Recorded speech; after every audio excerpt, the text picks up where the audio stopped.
Hello, guys and gals. If you like content like this, please hit that subscribe button right there and hit that thumbs up and hit the notification bell. That way you're alerted every time new content is uploaded. Thank you. Hello, everybody, and welcome to the Pulling Around Show. My name is Chris Wilmoth. Today we are here with the living legend himself, Paul Potier from Canada. Thanks for joining us.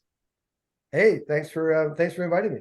Um, I sent you, a few questions, just routine questions that we ask everybody that we interview, but and then we'll go into some stories. I won't try not to keep you that long, and if you get to where you're don't feel like talking anymore, just tell me, and I'll edit out what you don't want in there, and get the video posted in a couple of days. Right. So first question I asked everybody is who introduced you to pool or snooker, pool, either one? Well, who introduced snooker was how I came on to the whole pool scene, and that was I was in a I was 13 years old. I was at an armed forces base in Manitoba, Canada, in central Canada, and we just moved there, and there was a youth center.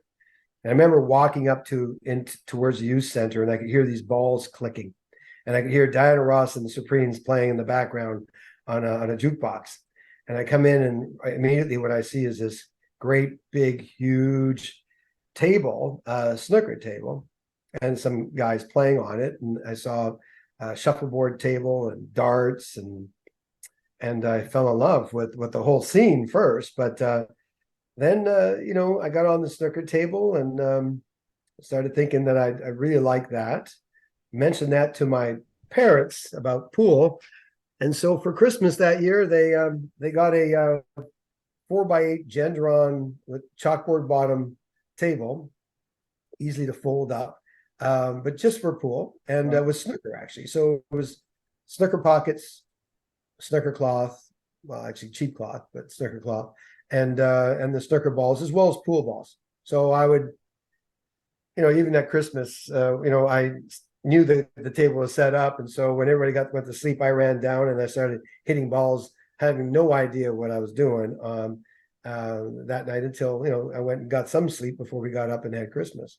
So I'd play probably 4 hours a day on that thing, and so after a while, none of the family members could beat me, and nobody also that came over could beat me. And so I thought I was some player, but turns out not so much.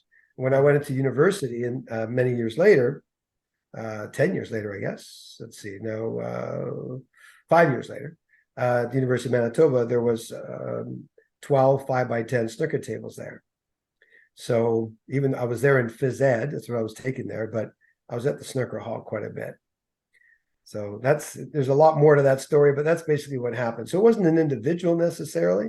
It was a situation. So how many 147s have you ran? I have run, let's see, zero 147s. Really? I've run 144, so I've got 144 to my credit. A 143, a 142, a 141, all the way down to 100. So I've got all those hundreds, and I've got I think I've got 8 139s with 14 reds. So I've got a perfect game with 14 reds, but I've got no perfect game with 15 reds. So when you read your bio and you got your whole, there's a whole list of achievements on there. Tournament wins, snooker wins. I guess playing down at Dallas and CJ's in that $1 million tournament. So out of your long list of achievements, is there one that means the most? Instead of one, there's like 3 or 4 that mean the most. So winning the first Canadian championship title after so many people for so many years in America or wherever I went would introduce me as a Canadian champion. I'd have to keep saying, well, no, I'm not really the Canadian champion. I'm just a Canadian that's that's on the pro tour, but I've never won a Canadian championships. So to win that first one in 1999, and with 128 players actually, and where I lost my second match to, I think it was Ben Honestchik, I think from Edmonton, and then I had to go through a whole bunch of great champions, John Horsfall and everybody else, to end up winning that first Canadian championships. That was the Dufferin Billiards Tour Canadian Championships. That one was really big for me, but the next year, winning the CPBA Canadian Championships, the one that really the world sees as the Canadian Championship, when I lost my first match to Eddie Galati, and I came through. In fact, I had to borrow a cue for that because that's a pretty neat story, because I had sold the cue that I was playing with. It was a stout cue while I was in Sweden, just like the week before. And then I came home. I thought I had a couple more cues that I could be using, but I forgot that they were like 20 and 21 ounces, which was too heavy for me. And so I called Jim White, my buddy Jim, who was an announcer and Right. also, by the way, a world champion, a Canadian champion as well. People just don't realize how great of a player he was. And I said, Jimmy, remember that stout cue that I sold you just a little while back? He says, yeah, I remember. Yeah, I've got that. I like that. He says, can I borrow it? Because I don't have a cue, and I'm coming to Guelph to play in the Canadian Championships. And he goes, yeah, sure, Paul, no problem. So I had to borrow an old cue of mine now. So it wasn't a cue I never played with. And I lost my first match, and then I just went through Canadian champion after Canadian champion after Canadian champion to the route where I beat Alex. And this is big, right? Beating Alex, and he was really, really dominating everything, certainly in the East and the Northeast of all of America and Canada, wherever he played, and beating him 11-3 on the TSN, or it wasn't TSN, but Rogers television, was pretty big. And so that was nice. And you watched it, you said, Yeah. the other day. So it was it's kind of tough sometimes to fight against a bullet train, right? And so that's the silver lining of losing my first match and having to go through so many champions to then get to the finals is, you either get really tired and you can't play, or you're just like so energized and you're just, you're going through everybody. So Right. Catch a gear. yeah. So that one, and if you don't mind, I'll also mention another one that I won in Japan, the Kanto Open. Kanto, by the way, is Kanto, and it means the area in and around Tokyo. So it's called the Kanto Open, and it's a handicap event. And so they got like 440 players in this event this year, about 180 pros, and the rest were either really great amateurs or middle of the road amateurs. And so the pros played a race to 6, and the great amateurs that just aren't pros because they didn't want to be played a race to 5, and then the other guys played a race to 4. And so I have to go 6 to 4 for them. And big pockets in Shibuya. Shibuya is a city, one of the bigger cities in downtown in Tokyo, and beating the world champion Kuniga Takahashi in the finals 7-3. That was a pretty big win, and to have a television, actually it was Saitama Cable Network filming it, and the reason they're filming it is because they had when I flew into Japan a few weeks before, they were there to finish off a 6-month documentary on Kyoko Sone, my student in Japan. So they were going to go along with us, Kyoko and myself and her husband, and at the time her fiance, and the television crew were going to go from Purum to Purum to Purum. It was already set up where we do challenge matches, exhibitions. And then to finish off their 6-month documentary with filming Kyoko winning the Kanto Open, the women's part. Yeah. So Kyoko didn't win it, but they ended up filming me winning it. And so I took everybody out for yakiniku, so some food and drinks. So what got you to go to Japan for pool? Well, that's another big story, but this is really cool it's a cool story because Dan Louie and I and Harold Danielson were all like three best friends. And we had a lot of events happening in Alberta, BC, and Washington in 1996. Danny and I and Harold were traveling together from one event to another. And it just so happened also that normally either Danny won the tournament and I finished second, or I won the tournament and Danny finished second, because we were the top players at the time, and Harold was running the tournaments. So we had just finished going to a couple events, and we're going to another. And on the way, Danny says, "Hey, Paul," he says, what are you doing at this next event?" And I said, "I don't know. I haven't got any plans." He says, "Well, maybe you can come to Japan and Taiwan. I'm going to Taiwan and Japan. BCA called me. John Lewis called me and offered me this trip. And it's basically you get subsidy at both the events, a couple $1,000s worth. And you finished second in the Canadian Championships. Maybe you can go." So I called John Lewis. Sure enough, I got that trip, and I made it a 3-part thing. I went to Hong Kong to visit one of my students from Winnipeg, who was a great player, great snooker player, and then also got to go to Taiwan and then to Japan. That was my first trip to Japan, and I finished third in that event, which was huge because that's 128 of the best players in the world, where they invite some players from different countries. It's the biggest tournament in Asia at the time, and to finish third was really amazing. Yang, 17-year-old young fella from Taiwan, won the event. And I lost. I might have lost to Yang, anyway. And I finished third in that event. So that was my introduction to Japan. Plus, I met a girl and fell in love, and all that stuff happened too. It's funny how that happens, huh? It's funny how that happens. So, as I told you earlier, I talked to your buddy Jay Helford. Yeah, he has nothing but good to say about you. But like I said, he told me to ask you about your first time going to Los Angeles and going to Hard Times. He said that's where you cut your teeth playing 9-ball. So kind of. Yeah, he well, my goodness, the story, as I met Jay actually months before that at the trade show, Louisville, Kentucky. That's where I met Jay. And I met Jay because, well, maybe you should hear this story, because the very first day, the night before the trade show, and I didn't know anybody. I didn't know anybody, right? Right. Night before the trade show, I was invited by Mark.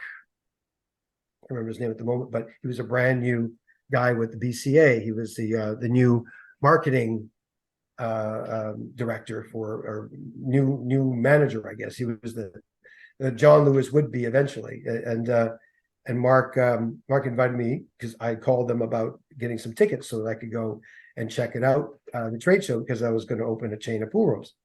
And so he says, "Oh, listen," he says, come to the party the night before, the BC putting a big party on, and here's where it is." And so I went there, but I was early, and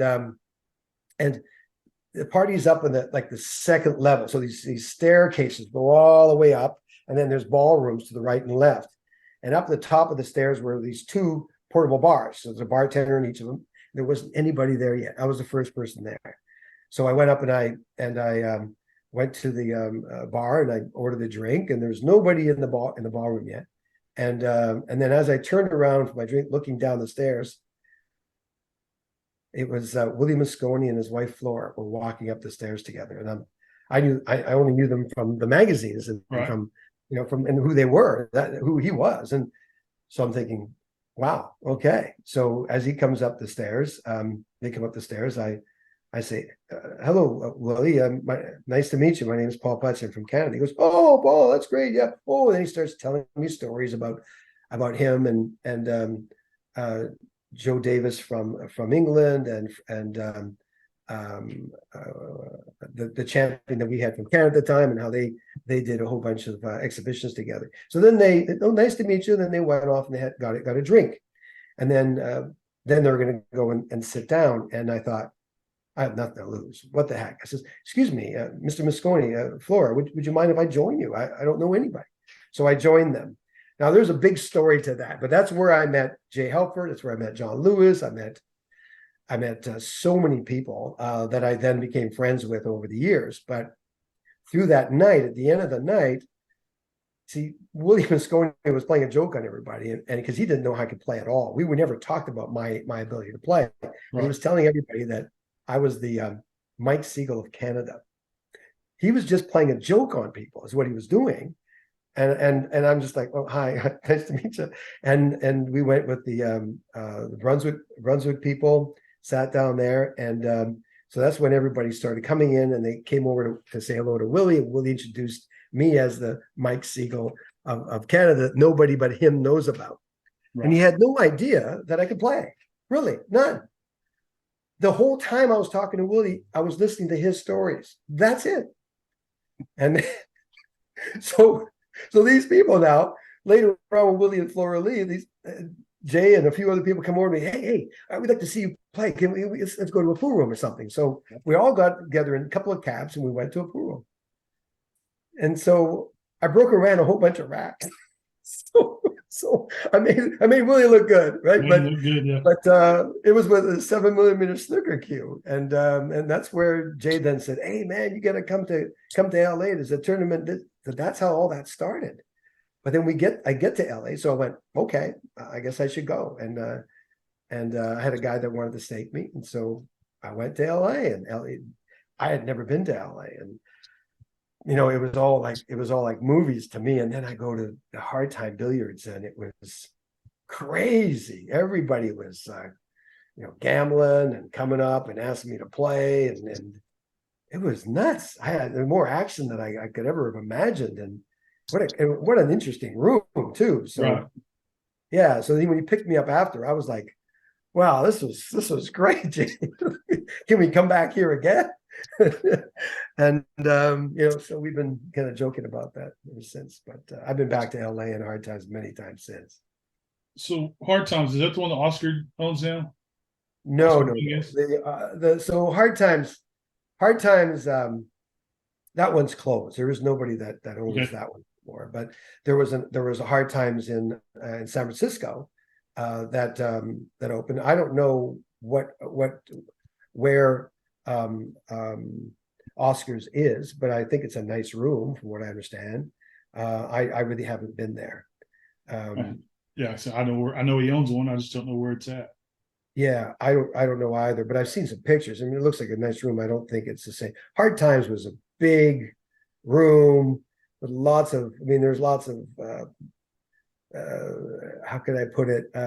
People you wouldn't necessarily want to introduce to your parents, kind of thing. There's a lot of roughnecks there.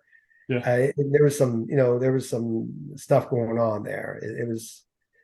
But it was amazing. It was like colorful as heck. It's crazy.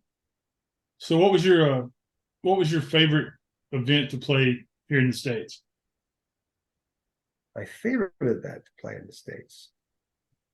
The one that you looked forward to going to.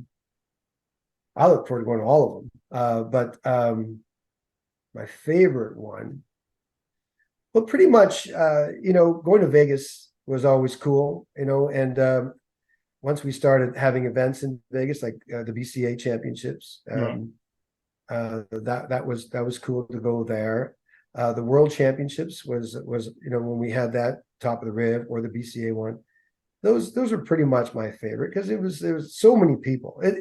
A favorite one for me is when we have a lot of amateurs there. We have a lot of people that love pool, and then they mingle with the pros. I like that whole idea, right? I was a league operator at one time. I was league operator of the year for the APA.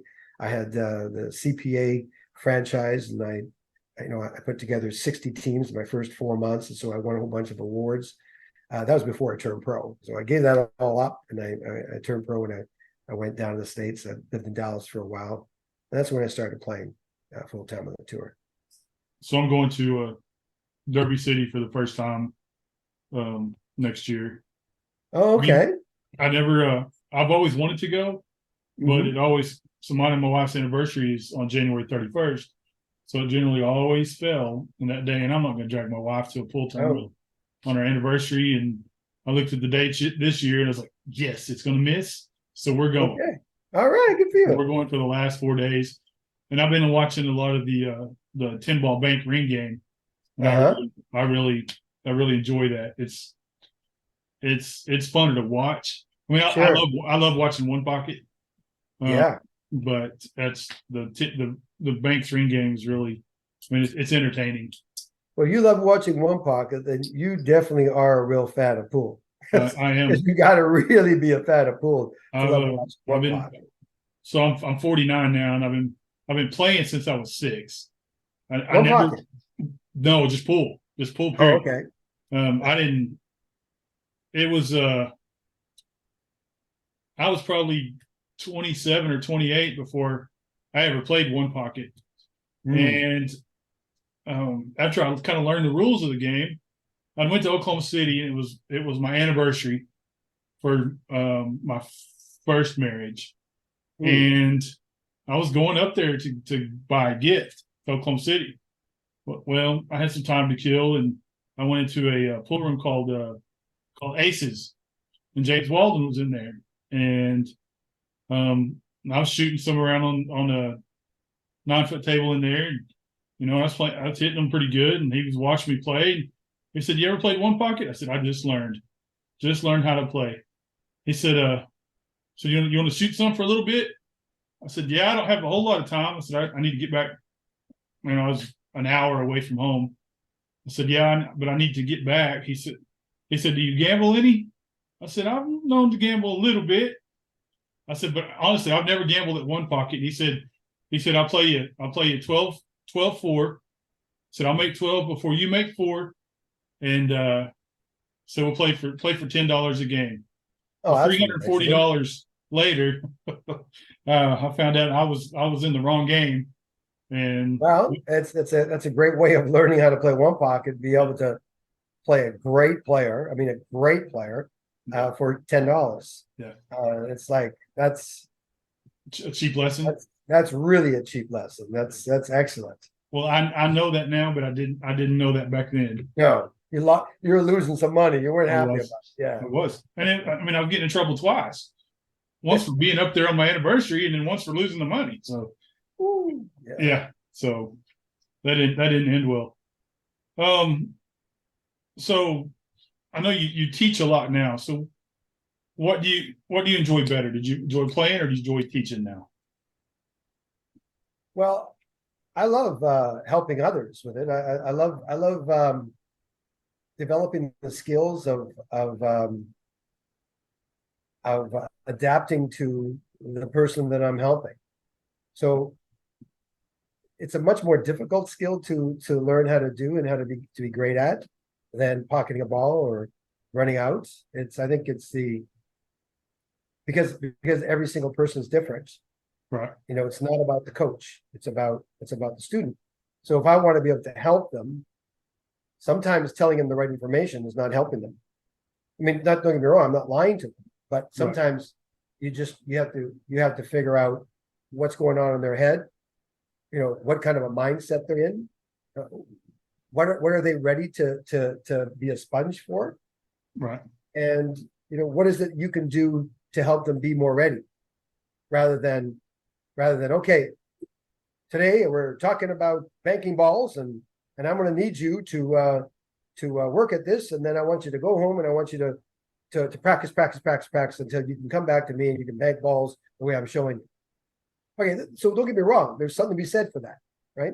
There's right, something to be said for being definite at what you are looking for the student to be able to do and how they're going to do it.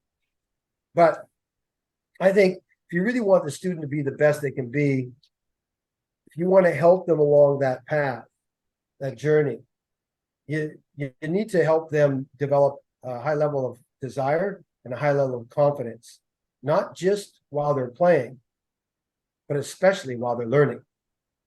So the two most important ingredients to becoming a great learner, to become a sponge, and the two most important ingredients to become a great player are the same: high level of confidence and high level of desire.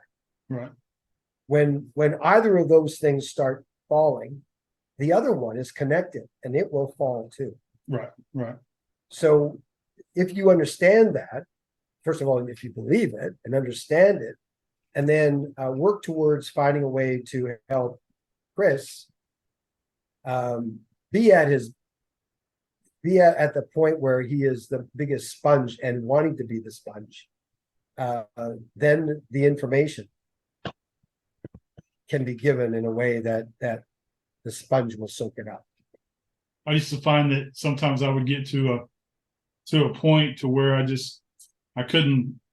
wasn't learning anything. I wasn't improving, and then I'd take a month off and come back, and I would always learn something different. I mean, I could absorb, I could be the sponge and learn something new. Because you have the desire again. Right. It's huge. So do you find now, like I've taught, juniors and stuff how to play, just the basics. Do you find sometimes that you learn something new when you're teaching? Oh yeah, absolutely. My goodness. So often throughout. In fact, I used to schedule a lesson the day before I would fly out to an event. I do that all the time. I did that often. And that also inspired me. I'll tell you, here's a story. One day, 1999, Allison Fisher, Mike Massey, Gerda Hofstetter, and I were doing 2 schools back to back of Pool School in Paradise, which is a school that we would have 16 students come to, and they would have 5 days with us. And so we did 2 schools back to back in Vancouver. And Mike stayed, and we drove together. We went to Spokane to play in the Spokane Open. And we're on the way, we're chatting and going, you know what, I can't understand how I could miss a ball. And Mike would say, I don't think I can miss a ball after these 2 weeks of this. It's just like, I mean, if I get beat, somebody's got to do something, because I can't imagine how I could lose. And I felt the same way. And it turns out that is what happened. I won the event quite handily. Mike played great. Somebody like broke and ran 9 racks on him. So, it's like just a little bit unlucky, because he's not doing anything wrong, but he loses a set and loses big, but it didn't do anything wrong. And that happens to a lot of us, where we play awesome, we don't make a mistake, but we lose really badly. So the score doesn't always tell exactly what happened. So I beat Gabe Owen one time at the BCA Championship, just after he won the U.S. Open. Not a few months later, we played the BCA Championship alternate breaks, race to 11. The BCA, all of them, Mickey Immonen's over here, John, I beat him 11-1. Do you think that he played bad? No, everything went my way. Broke and ran racks, he broke, I'd run out, all that kind of stuff. So these things happen. And these kind of stories happen against me as well, so it's not that I'm such a fabulous guy because I beat Gabe Owen 11-1. No, these kind of things happen. But you got to play great. Right? It's like this tournament, this golf just now, Hovland just wins the FedEx Cup, and Scheffler, what's his name? Keep forgetting. It's tough to get his name, but he ends up shooting a 62 and losing. Victor Hovland. Victor shot 63. Xander Schauffele 62. Yeah. I mean, Xander played fabulous. Like, he was like 5 under after the first 9 holes. Played perfect golf and ended up still not being able to get there. The other guy played fabulous too. So we have a lot of players here that are really bad-tempered people when either they lose, or their opponent made a lucky shot. Is there, what's the word I'm looking for? Can you teach pool etiquette? Absolutely. Is it something that can be taught? Absolutely. In fact, most of us had a little bit of that going on as well in our career, either earlier or later, or all the time. I realized a long time ago that the best way for me to perform the best was to to be as stoic as possible, to have a smile in my face inside, no matter how bad things were happening out there, that I would be ready for perfection once I got back to the table. And the only way to do that is having the right mindset and having the right thoughts. So when you're sitting in your chair while you're waiting to play again, so never forget what I'm going to say to you right now. Okay. It's up to you as to whether that chair you're sitting in is your coach's corner or the electric chair. It's up to you. It's all about developing a way of thinking that when you get down and sit down there, that nothing that's happening there is going to be bothering you. In fact, opposite. Your goal is to be better when you get out of that chair than you were when you sat down in that chair. If that's your goal, then there's no way in the world that you can let things bother you, because by doing that, you become your own worst enemy. So is it the opponent and you playing against you, or is it just you playing against your opponent? So are you part of your problem, or are you only your solution? Right. That's true. And I was always told you're not playing the player, you're playing the table. That's not true, because if you can't get to the table, then you are playing the player. So, well, no, I don't. I think it is true. You shouldn't be playing the player. You're playing the table. You should never be playing the player. You should be your player that you should be playing is you. gotcha. Okay. You are your toughest opponent. Right. It's up to you to not be your opponent, because most of the time you are. Okay. Most people, their other part of them, their ego, is killing them. Okay, so either everything's going right and you're on top of the world and everything's going great, or things are going bad and then you can't play well. You can't come with it when it happens, unless you're crazy, unless you're Earl Strickland, and that's how you get yourself up. Right. But when I look out if I look out at the sky and I see blue, I don't know what color he sees. And I'm just using him as an example because we can all relate to Right. what we've been doing. Right. So now, great player, but I would never want to be that angry playing pool. I would never want to be that stressed playing pool or anything else. Right. I would just do something else. So back in 2018, they used to have this tournament down south, the town of Wichita Falls, Texas. And it's called the Junior Norris Tournament. Well, yeah. So Efren Reyes was there, and I asked him, if it wasn't an interview, it's just that it's the second time that I've met him. I met him once when they were doing the Camel Pro Tour, and I met him at Tulsa. But I asked him, I said, to you, I asked him who is the best player that you've ever played. He said Buddy Hall is the best player to ever pick up a cue. That's his words. He said it's something to do with when they played the tournament at Reds in Houston, and said that man was just running over everybody, and it's when he went in there as Cesar Morales, and everybody would bet on Cesar, but he kept telling Buddy Hall, he said, I bet on you. So I don't know. I've only met Buddy Hall twice.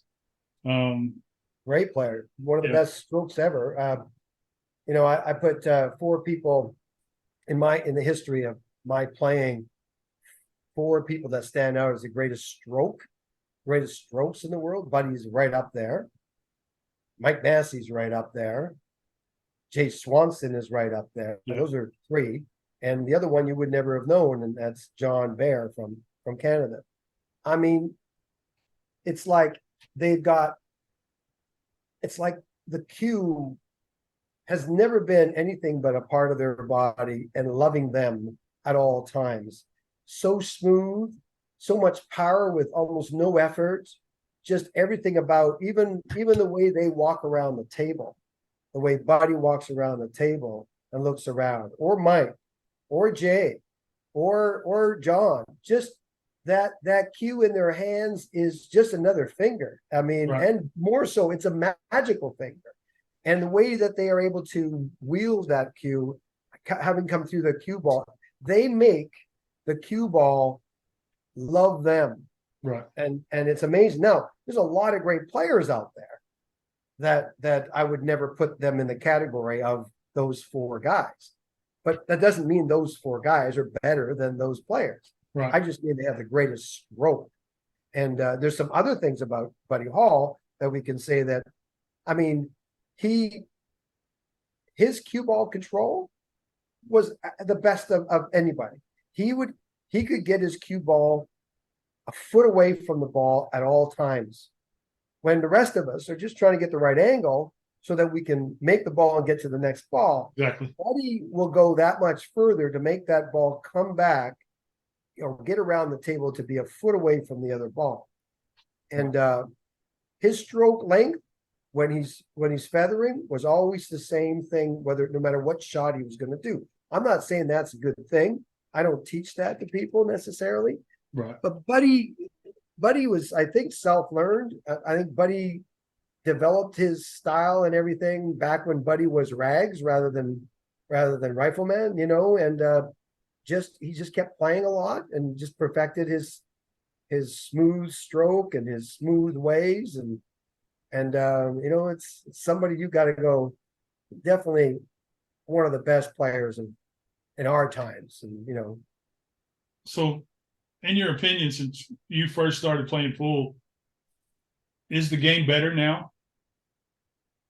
Well, it's a good question. It's a very good question. Is the game better? Well, the equipment's better. Right. So back when I first started, we didn't have Simonis. I came on just as we were having 860 Simonis, and that made a big difference to how we could play, because now we could trust the table a lot more. We didn't have the type of rails that we have now. Right. The rails made, it's just like golf too. Like the equipment gets better, tennis as well. Any of the sports, the equipment, the technology, the genius of some of these people that develop our products have just made it easier for the better player to play better. And so we've got, little Alex Pagulayan, pretty much the greatest all-around pool player on the planet. He's like 5'3" or something. Mm-hmm. He's 120 pounds soaking wet, and Right. And on a 6x12, the guy runs centuries back to back like nothing, and also plays one pocket, the touch, the feel, the intelligence, he's got it all, just like Victor Hovland in golf has got it all right now. Right. Alex has got it all. I think that we have to say that the play is better than ever before, and not just because the equipment is better, but because the equipment is better, it's allowed us to even be more confident about our ability to get the cue ball around. When we have better balls, when we have better cloth, when we have better air conditioning, when we have better rails, when we have better pockets, when we have better cues. All this gives us an opportunity to really be the best that it's ever been. And I think that's what we have. Plus you have a lot more Players. Well, players, but there's more training stuff that you have access to with YouTube. There is. Yeah. Yeah, Well, not only on YouTube, but YouTube, just like videos, just, you've got to actually physically do it as well. You can watch it all you want, but you've got to, physically do it. Part of learning how to play a game like pool or golf or tennis is you got to get on the tennis court. You got to get on the pool table. You got to get on the golf course. You can't just you got to put in the work from the videos. Yeah. They help. They provide you with information. You've got to go out and do something. But yes, it definitely does, for sure. Okay, so I've had you for like 45 minutes. I'm going to ask you two more questions. Sure. And then I'll let you go, and then we can. You can't hear the air conditioning, right? No, not at all. Yeah, good, awesome. Not at all. I'll keep it on. Okay, cool. So I know you've owned pool halls and helped open pool halls. No. I haven't owned any. I just you've helped open them and managed them, helped open them. Yeah, I opened 60. So somebody opening a pool room now, if one piece of advice that you would give them opening a room Well, to somebody's make going sure to they were open a successful? room. There's a number of pieces of advice. First of all, own the building if Okay. you can. That's number one way to be successful. Own the building if you can. Do everything you can to own the building. Don't rent the apartment. Own the apartment. Don't Right. rent the building you're going to have your business in. Own the building. That would be number one. After opening 60 pool rooms, after going around the world talking to pool room owners, wearing many different hats when I go to a pool room, I can tell you that owning the pool room is your first step at being a successful pool room owner. The other one is adapt to the conditions, adapt to what's happening in your community, and put a pool room. If you haven't already opened the pool room, make sure that you're not opening a pool room where you've got to, like, for example, you haven't owned the building and you've got to, you want to make a living, that the expenses that you got are so high that you got to be the most busiest pool room in the world just to break even. Right. Don't work for your landlord. It's not worth it. Okay. You're going to start hating pool. You love pool. You're opening a pool room, and then you're going to hate pool. You're going to hate pool players. You're going to hate everything just because you're killing yourself and you're not going to go forward. To So break, don't break do that. even. Yeah. Hire and train the best people. Hire and train people you can trust. Pay them a little bit more money. Right. It costs you a lot less money in the long run. Pay a little bit more money and train them and give them a reason why they want to come in and work for you every day. Okay. All right. If somebody just now starting pool and wanted to learn the game, other than the basic, the stance and the bridge and the stroke, what would you tell them to learn first? What game would you tell them to learn first? First of all, I tell them to learn this game. So what I would do, what helped me, what made me go from just like this, running 80s in snooker, just good enough to lose all my money to all the top players all the time. What happened was I read a book called The Inner Game of Tennis. Right. That book led me to want to read another book, which was Zen and the Art of Archery. And then another book, which is How to Stop Worrying and Start Living by Dale Carnegie. I read those three books all within a short period of time, and my game went like that.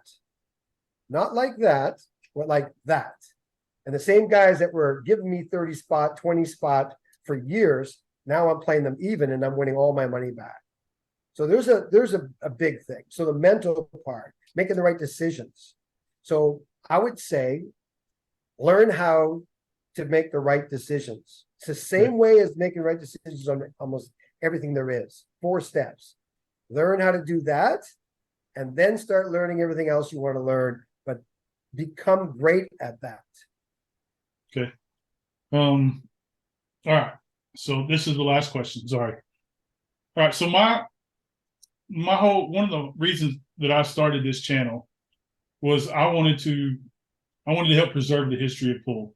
I wanted to interview the legends that are still living, learn stories about the older players, to pass it on to the future, the generation coming up. But I also want to go to the older pool rooms that are still open. Like we went to one a week and a half ago in Pleasant Hill, Missouri, and that pool hall has been open since 1907. Now, it was just like a little old pool hall that you see on an old Western, but it's wood floors still, which originally had dirt floors. The tubes? There was one 9-foot table, 2 8-foot tables, and then they had a bar table in there. Well, the people that own the place now, well, he's owned it since 1986, but he didn't want to get on camera. He didn't want to tell any stories. So the only way that we found any real history of the place was we went right up the street, and the Historical Society was there, and they had all kinds of stuff on this pool hall, like back when they played. I don't know if you've ever played Kelly pool. I know about. No, I haven't played. And then they had 2.5 cent tokens, which is how much they had to pay per game per stick to play that game. Mm-hmm. So if I was, which I've never been to Canada, So if I was to ever come to Canada, what is one pool hall that you would send me to that's been there a long time that would have a lot of history? Hmm. Yeah.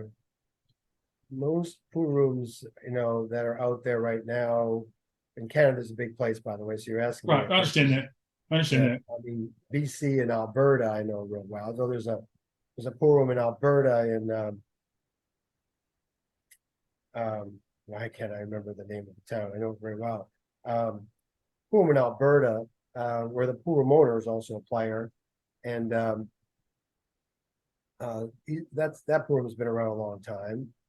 But I'm not going to necessarily get a lot of history there. Well, there's a pool room that I played at in Winnipeg it's called the Las Vegas Amusement Center. Is now called Bourbon Street Billiards and Cafe, right on the corner of Vaughan Street and Portage Avenue, in Winnipeg. So right beside the bay. It was an old pool room when I first started playing there, but it's been renovated Right. quite a bit since back in the 70s when I was playing there. I played there in the 80s as well, in the 90s whenever I was back. Whenever I go to town, I go there, and there's still some snooker tables that are still there from before, but now most of the tables in there are pool tables, 9 foot, but there are still some 6x12 pool tables in there, and snooker tables, that is. That's where I went up in skills at that pool room. So that one for sure, I guess. And yeah, there's still some people around that could tell stories about it. I could tell stories about it for sure. And I don't know if Gary Street Billiards is still there on Gary Street in Winnipeg. I'm not sure it's still there. Most pool rooms really kind of closed down a lot. Right. COVID I had a know, lot and of I'm finding that out. but certainly in 2006 and 2007, even in Japan, over 50% of their pool rooms closed down. They had a lot of pool rooms, they had a lot of players, and then 2006, 2007 hit not only North America, but I think worldwide. A lot of the internet really made a big difference to what people were doing, and so they weren't going out to pool rooms very much anymore. Yeah, and So poker a lot of pool hurt. rooms closed down. What's Yeah, that? poker hurt pool a lot too. I don't see. That's what people say. I don't think poker hurt it much at all. I think it's the internet that hurt it. I think cell phones and the internet's what hurt it a lot. A lot more television on TV, by the way, too. A lot more stuff you could watch at home. Right. I think that hurt. That's what really hurt. That's 2006, 2007. Here in Vancouver, yeah, we went from 100 pool rooms in Vancouver to 5. Well, here I think so in 2004, 2005, they finally legalized casinos in Oklahoma, and so when they started opening the casino, they had bingo halls, but they started opening these casinos, and that Chris Moneymaker that was an accountant or something from Louisiana, yeah, wins the World Series of Poker. And then you got all these casinos that are, every one of them is opening a poker room, and then pool just kind of faded out. Yeah, so there was a number of factors. You're right. Just give me a second. I'm going to turn this off. Just a second here.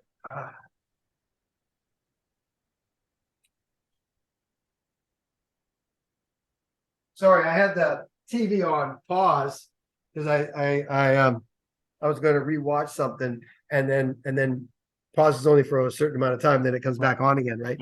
So I don't know if you heard it in the background, but I decided I didn't. I got rid of it. But you can't hear the air conditioning. That's cool. Yeah, not at all.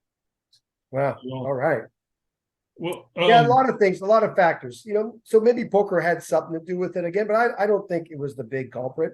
I think the internet and just more reasons to stay at home. Right.